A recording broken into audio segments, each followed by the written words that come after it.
Hello viewers, আসসালামু আলাইকুম। আপনাদের সামনে আজকে আমি নতুন একটা রেসিপি নিয়েছি। রেসিপিটি হলো খুব সহজে একটা রসমালাই তৈরি করব। রসমালাইয়ের জন্য আমি 10 টাকা প্যাকেটের 5টা দুধের প্যাকেট কিনে নিয়েছি, আর এখানে দেশি মুরগির একটা ডিম নিয়েছি, আর এখানে বেকিং পাউডার নিয়েছি। এটা দিয়ে আজকে আমরা খুব সহজে 10 মিনিটে একটা রসমালাই বানাবো।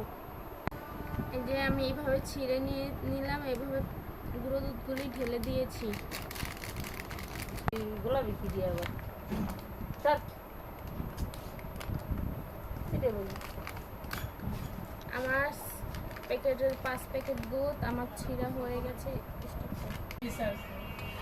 এখানে আমি এখন এই পাউডার দুধের প্যাকেটগুলো নিয়েছি, আর এখানে আমি একটু তেলটা আগে ঢালতে মনে নেই, তার জন্য একটুখানি তেল আমি ঢেলে নিয়েছি। এবার আমি এখানে ডিমটা ভালো করে একটু ফেটবো। এখন আমি সামান্য পরিমাণ একটু 1 চিমটি বেকিং পাউডার দিয়ে দিলাম গুঁড়ো দুধে, আর এখন দিয়ে দিব একটু তেল।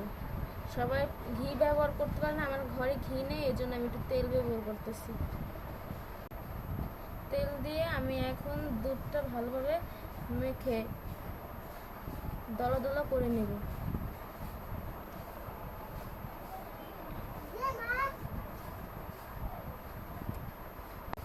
আমি এই ছোট্ট মুখ ঘাটের ভিতরে আমি যতটুকু তেল নিয়েছিলাম অতটুকু সব দিয়ে দিয়েছি।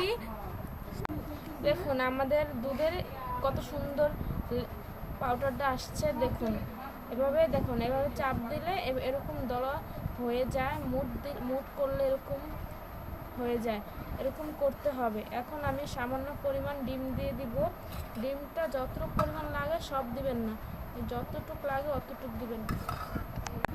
এখানে আমি অর্ধেকটা পরিমাণ দিয়ে দিয়েছি, আগে দেখব যে কতটুকু লাগে ডিম। এখন আমি ডিমগুলি দিয়ে ভালো করে মেখে নিচ্ছি।